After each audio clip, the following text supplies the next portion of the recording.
Rok 2025 sa ponesie v znamení dreveného hada, ktorý prináša premýšľavosť, stratégiu a schopnosť adaptácie.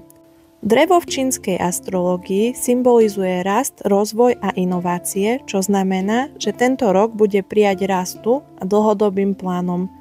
No napriek tomu si treba dávať pozor. Had nikdy neukazuje svoj útok vopred a môže priniesť aj nečakané zmeny a konflikty. V tomto roku kráčajte pomaly a buďte opatrní. Hazardné hry a špekulácie sú prísne zakázané, pretože následky môžu byť nedozerné. Had je najtajomnejší a neznámy sudca. Nech už ste v akomkoľvek znamení, v tomto roku kráčajte pomaly a buďte opatrní. Hazardné hry a špekulácie sa vám nemusia vyplatiť. Nech sa už stane čokoľvek, had nám v období svojej vlády dodáva dôveru v naše presvedčenia, núti nás konať a konať pevne a rozhodne. Atmosféra tohto roku nie je príliš priaznivá pre váhavcov. Ako sa bude dariť jednotlivým znameniam? Rok 2025 je pre potkana rok príležitostí a skúšok. Všetci vieme, že potkany sú inteligentné a flexibilné, čo vám pomôže aj uspieť, ale nesmiete byť príliš dôverčiví. V pracovnej oblasti môžete dosiahnuť veľký úspech, ak sa vyhnete unáhleným rozhodnutiam. Vo vzťahoch si dávajte pozor najmä na manipuláciu. V tomto roku by si mali potkany dávať tiež pozor na to, kde investujú a čo robia. Straty peňazí vás môžu uvrhnúť do dlhodobej beznádeje. Avšak aj v prípadných stratách môžete ku koncu roku nahradiť všetko, čo bolo stratené. Bivol. Pre Bivola je rok 2025 stabilným rokom a má možnosti na dlhodobý rast. Tvrdá práca Bivola sa v tomto roku začne vyplácať, a to najmä v kariérnom raste. Nemali by ste však zabúdať na svoje zdravie. Dobrajte si viac odpočinku, práca niekedy počká. V láske môže dojsť k menším napätiam, ale ak sa naučíte správne komunikovať a byť trpezlivejšími, vyhnete sa problémom s partnerom. Častokrát môže dochádzať aj k situáciám, kedy dôjde k nedorozumeniu a nepochopeniu u spoločníkov a priateľov. Môžete zistiť, že niektorý z vás klamal vašu dôveru, avšak ak budete dostatočne otvorení a prístupní diskusiám, všetky problémy dokážete vyriešiť. Tiger. Tento rok prináša pre tigra výzvy, ktoré preveria vašu trpezlivosť. Rok hada si vyžaduje diplomatický prístup, inak môžete naraziť na prekážky v práci aj vo vzťahoch. Vyhnite sa impulzívnym rozhodnutiam a dávajte si pozor na konflikty s autoritami. Celkovo to však považujem za kľudný rok s čistou oblohou bez jediného mračíka. Na obzore nie sú žiadne veľké straty, ale ani zisky. Choroby budú zužovať vaše šťastie len minimálne. Zajac. Tento rok prináša zajacom osobný rozvoj a nové začiatky. Tento rok vám ponúkne príležitosť na rast, ale bude dôležité vyhnúť sa toxickým vzťahom. Po finančnej stránke si dávajte pozor na zbytočné výdavky. V tomto roku vás môže tiež čakať veľký materiálny úspech. Budete musieť ale cestovať a potýkať sa s problémami a obťažami z najrôznejších strán. Môže tiež dôjsť k tomu, že zmeníte bydlisko alebo zamestnanie. V láske sa môžu objaviť nečakané situácie, ktoré preveria vašu trpezlivosť. Drak. V tomto roku má had šťastie pri každom obchodnom podnikaní. Je to ideálny čas pre rozvoj svojho biznisu. Samozrejme, že sa môžete stretnúť aj s menším odporom, avšak všetky plány vám vychádzajú hladko.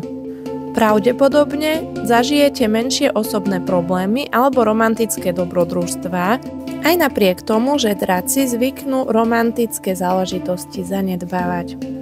Premyslené kroky vám prinášajú nové perspektívy. Po dynamickom roku draka nastáva čas na rozvážne plánovanie. Úspechy dosiahnete, ak sa vyhnete riskantným rozhodnutiam. V pracovnej oblasti sa objavia nové možnosti, ale vyžadujú si strategické myslenie. Had. Toto je váš rok. Charizma a sebavedomie vám otvoria dvere k úspechu. Ak budete konať rozvážne, môžete dosiahnuť veľký pokrok v kariére, ale aj osobnom živote. Dávajte si však pozor na skryté konflikty a intrigy. Vzťahy si vyžadujú úprimnosť. Pokiaľ sa chcete vyhnúť problémom, musíte si zachovať kľud a chladnú hlavu. Môžu sa v tomto roku objaviť nedorozumenia v zamestnaní alebo citovej rovine. Dávajte si tiež pozor na menšie úrazy. Toto obdobie upevní vaše postavenie a dá vám pocit zadozučinenia. Kôň. Rok hada bude pre vás veľmi nabitý a náročný rok. Bude na vás klásť vysoké nároky, hlavne na váš čas a energiu. Môžete v ňom zažívať problémy s partnermi a do cesty sa vám môžu stávať nepredvídateľné prekážky. Tento rok vás bude skúšať aj v medziľudských vzťahoch. Je dôležité udržať si trpezlivosť a nenechať sa vyviesť z miery. V kariére môžu nastať zmeny, ktoré vás donútia prehodnotiť svoje plány. Nech už je tento rok akokoľvek náročný, nájdete svoje utešenie hlavne v rodine. Koza. Tento rok bude pre vás dobrým rokom.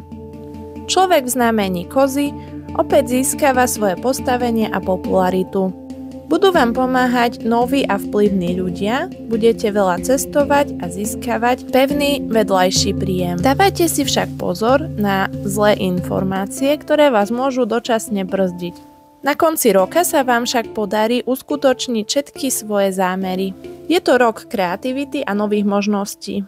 Had vám praje najmä v umeleckých a podnikateľských činnostiach. Vzťahy budú stabilné, ak budete otvorení kompromisom. Finančne sa vám môže dariť, ak sa vyhnete zbytočnému utracaniu. Opica. Pre opicu je rok hada stredne šťastnou dobou. V tomto roku pocítite pomoc najmä od priateľov, ale taktiež vás budú podporovať aj vaši nadriadení. Čaká vás celkom dobrý rok, len doma sa môžu vyskytovať menšie hádky.